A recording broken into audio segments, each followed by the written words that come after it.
Blooket tutorial for teachers. How to use Blooket for teachers. Good day, ladies and gentlemen, and welcome to the channel. Today we're having a look at Blooket. Now, Blooket is a fantastic platform if you are a teacher or you want to give courses. It is absolutely fantastic. It's very fun. It's great for kids of a wide variety of ages. And if you have not yet signed up, you'll have the opportunity to sign up either as a teacher or a student. So today I'm going to teach you how to sign up as a teacher and create your profile and create some sets so that you can actually start putting out some questionnaires. It is a very fun site, so let's get straight into it. Right over here, you have your dashboard, and if you have not yet signed in, all you'll need is an email address and some personal details, and you'll get straight to this page over here. So I've already created a set, but I'm going to show you the many ways of creating a set. So what we're going to do here on the left hand side is we are going to tap on create, and we are going to jump straight into the question set creator page. Now, right over here, you would like to add an image.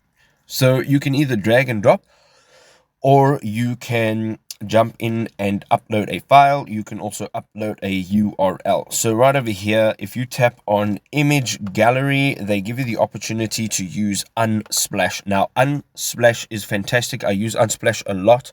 It is all royalty-free images, or most of what they have is royalty-free. So what you're going to have to do here is just type in here whatever it is that you want to type in and get images on. So I've typed in the animals just out of interest sake, and once those search results come up, you can now really just have a look at whatever it is that you want.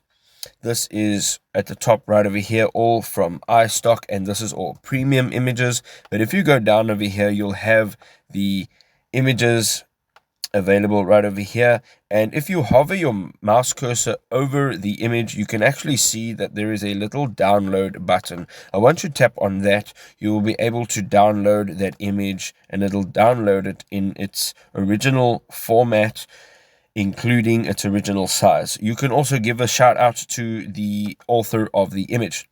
So once you go back into your Blooket page, you can now upload an image that has been put into your gallery, or you can just take this image and you can go ahead and drop it right over there.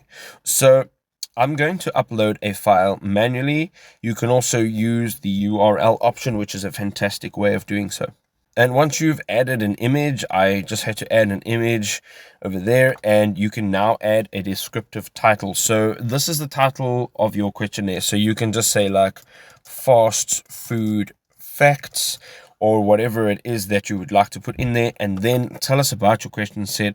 So in here, you can just say like all facts about fast food, and literally you can put whatever it is that you need to put in there. So you can also specify maybe what age group it's targeted at.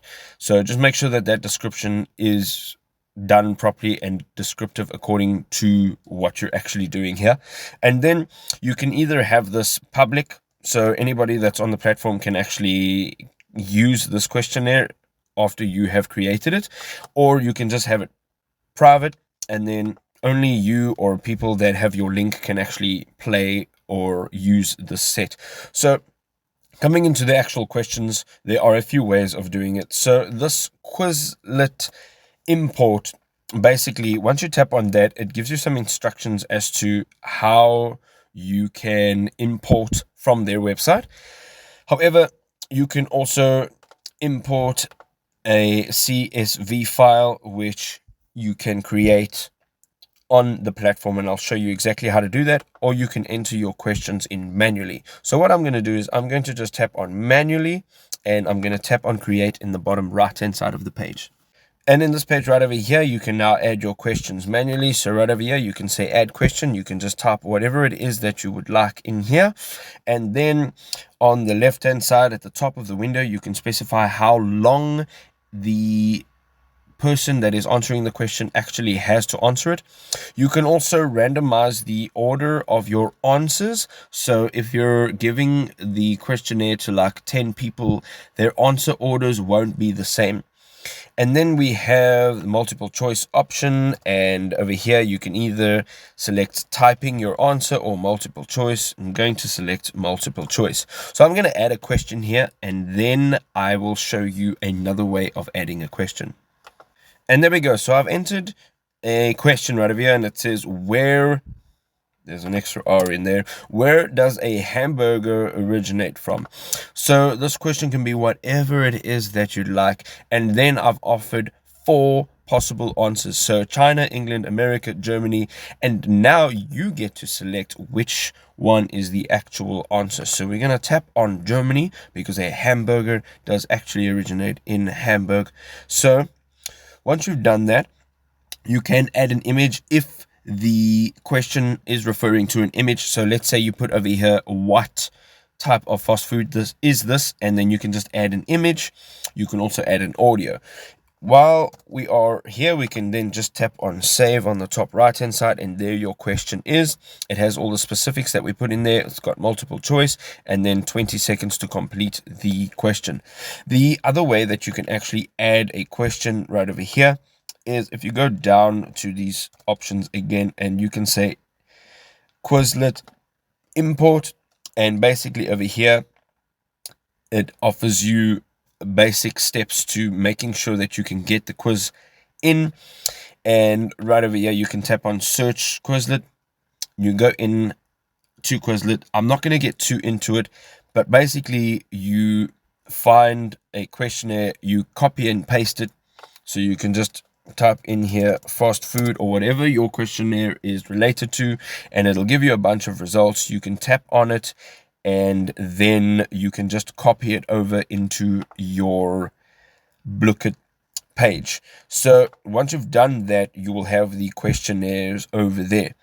Another way over here is to import from a spreadsheet.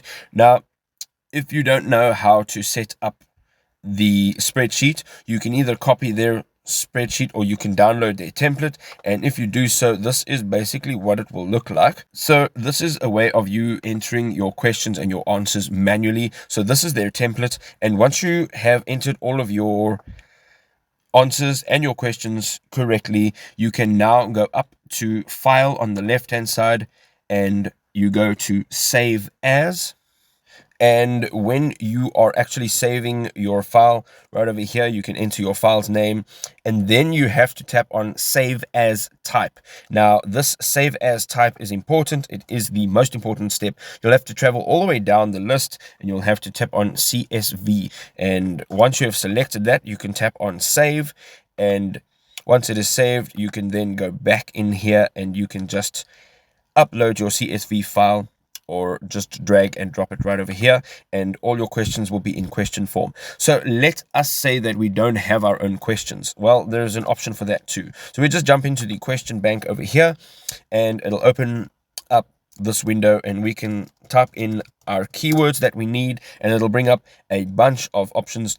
And right over here, each one of these questionnaires have some different details. So it says here, this one has 23 questions. So once you tap on this, it'll open up this window on the right-hand side. So you can see here, there are a bunch of details, 23 questions in total. And you can now go through all of these questions, and it is very simple. It gives you the answers right over here.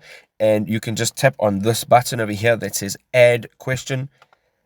And it is literally that simple. Now that question has been added, you can add another one, and you can then go to a different questionnaire on the left hand side, and you can add a question from there, and you can go down, you can look for another one, you can add a question from there, and so forth. When you're done, on the top left hand side, you can just tap the little X, and now you can see that you have a bunch of questions that are actually in here.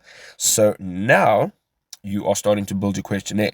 So once you're done building your questionnaire, you basically, on this page, you can edit the entire questionnaire. So you can edit your info. You can edit the time limits on every one of these questions. You can actually even edit the question itself. So if you've imported a question and you want to change it up a little bit to make it unique, you can just tap on the edit button over here on each question, and then you can actually edit it straight from there. And then once you're done, you can say save set. And once you're done with that, it'll bring you back to this page. Now, the next thing you want to do is, if you want to host this questionnaire, you can just tap on the blue button that says host, and it will now open up a new page where you will actually be able to host this game. And right over here, now you can select a game mode. Now, I think some of us will be familiar with some of these games. However, the games that you see here are actually really just themes for your questionnaire that you're doing. So let us have a look. If you have a look, I'm going to select tower defense, and it says here, focus and strategize to survive. So you're actually turning this simple questionnaire or a test paper into a fun game. And here you can just tap on host on the bottom right hand side, and it'll bring you over to this page over here.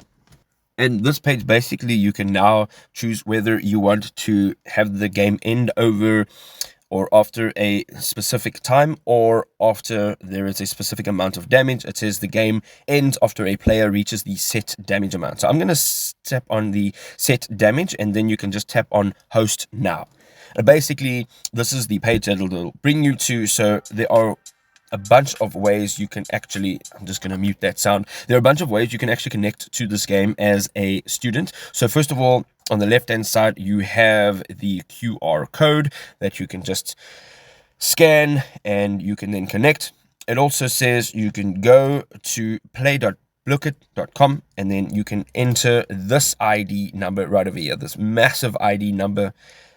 And then you can also copy the join link right over here, and once you tap that, it copies it. So you can copy that link and you can send it to whoever is going to join this game. So once this game has been joined, the players will go against each other. They'll all have the same questions. The answers will be like randomized within each question, so they can't actually copy each other, and then the game will begin. If you want to know how to use Blooket as a student, I am going to leave a link below, and you can just tap on that and it'll shoot you straight into a video where you can actually see how to use it as a student. I'll give you a full-on guide. And that is how you can use Blooket as a teacher. It is an absolutely fantastic tool with all the options they have. It's a wonderful, wonderful game, and it's a great way of learning. I hope you enjoyed this video. If you did, don't forget to leave us a like. Don't forget to subscribe to the channel, and we'll see you in the next one. Cheers for now.